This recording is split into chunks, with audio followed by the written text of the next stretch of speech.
တနေ့မှာအမျိုးသမီးတစ်ယောက်ဟာအမိုက်ပစ်ဖို့အပြင်ထွက်လာရင်နဲ့လွန်ခဲ့တဲ့3နှစ်ကလေးကပျောက်ဆုံးနေပြီးအိမ်ပြန်မလာတော့တဲ့သူမရဲ့ခင်မွန်းကိုရုတ်တရက်ပြန်တွေ့လိုက်ရပါတယ်။ခင်မွန်းဖစ်သူဟာမညံတွေဆုံးရှုံးနေတယ်လို့မျိုးသူမရဲ့နာမည်ကိုပဲထပ်တလဲလဲခေါ်နေခဲ့တာပါ။မြစ်ပတ်ပေးရေးပြီးပင်မနွမ်းနေတဲ့သူ့ရဲ့မျက်နှာကိုကြည့်ပြီးအမျိုးသမီးဟာရင်ခွဲမတက်ခံစားရတာကြောင့်သူ့ကိုဖတ်ပြီးရှိုက်ကြီးတင်ငင်မိုးကြွေးမိပါတော့တယ်။လွန်ခဲ့တဲ့3နှစ်သူတို့နှစ်ကိုဆိတ်ဆက်တင်နေမှာပဲစစ်သားတယောက်ဖြစ်တဲ့သူမရဲ့ခင်ကွန်းဟာနေဆက်မှာတိုက်ပွဲဝင်ဖို့တပ်မတော်ကအရေးပေါ်အမိန့်စာရရှိခဲ့ပါတယ်။နိုင်ငံတော်အတွက်တာဝန်ကိုအလေးထားတဲ့အတွက်သူဟာကိုယ်ပိုင်ပြောရွှင်မှုတွေကိုစွန့်လွတ်ပြီးစစ်မြေပြင်ကိုထွက်ခွာခဲ့ရပါတယ်။သူမထွက်ခွာခင်မိနစ်ပိုင်းအလိုမှာပဲအမျိုးသမီးဟာမင်္ဂလာဆောင်ဝတ်စုံဖြူဖြူလေးနဲ့သူ့စီပြေးလာပြီးလက်ထပ်ချင်းတယ်လို့ပြောခဲ့ပါတယ်။အမျိုးသားကတော့စစ်ပွဲကပြန်မလာနိုင်မှစိုးရိမ်တာကြောင့်လမ်းခွဲဖို့ကြိုးစားခဲ့ပြီးမြဲအမျိုးသမီးကတော့လူအများရှိမှပဲမင်္ဂလာလက်စွပ်ကိုကိုယ်တိုင်ဆွတ်ပြီးဘာပဲဖြစ်ဖြစ်သူ့ကိုအမြဲတမ်းစောင့်နေမှာပါလို့တတိပေးခဲ့ပါတယ်။သူဟာစစ်ပွဲမှာအစွမ်းကုန်တိုက်ပွဲဝင်ခဲ့ပြီးအောင်ပွဲခံခဲ့ပါတယ်။ဒါပေမဲ့အိမ်အပြန်လမ်းမှာတော့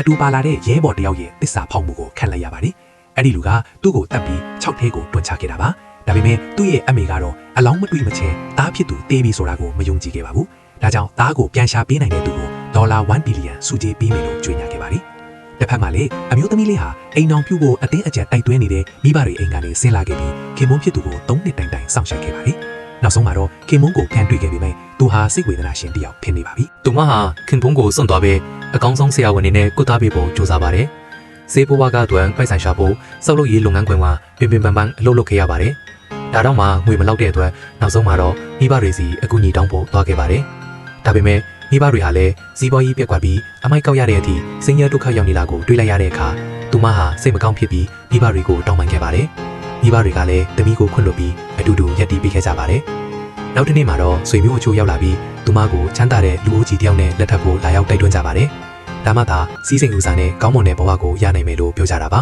။ဒါပေမဲ့အမျိုးသမီးလေးကခိုင်ခိုင်မာမာငင်းဆိုပြီးသူမရဲ့ခင်ပွန်းနဲ့ပဲအတူနေမယ်လို့ဆုံးဖြတ်လိုက်ပါတယ်။ဒီစကားကိုကြားတဲ့အခါဆွေမျိုးတယောက်ကဒေါသထွက်ပြီးသူမကိုပါရိုက်လိုက်ပါတယ်။ဒါကိုမြင်လိုက်ရတဲ့ခင်ပွန်းဖြူသူဟာအရန်ကိုစိတ်ထိခိုက်သွားပြီးအဲ့ဒီဆွေမျိုးနဲ့စကားများပါတော့တယ်။အဲ့ဒီအချိန်မှာဆွေမျိုးရဲ့ခင်ပွန်းကသူ့ကိုကန့်လိုက်တာကြောင့်သူဟာနောက်ကိုလန်ချသွားပြီးတန်တယ်တကူနဲ့ကောင်းတဲ့ဆုံးမိသွားပါတယ်။အားလုံးကထိတ်လန့်သွားတဲ့အချိန်မှာပဲထူးခြားတာကသူဟာမှတ်ဉာဏ်လေးအကုန်လုံးပြန်ရလာပါတော့တယ်။ဆေးဆက်ပွဲကနေစစ်မြေပြင်ကိုထွက်ခဲ့ရပုံတစ္ဆာဖောက်တပ်ဖြတ်တာခံခဲ့ရပုံလေးကိုသူအကုန်လုံးမှတ်မိသွားပါပြီ။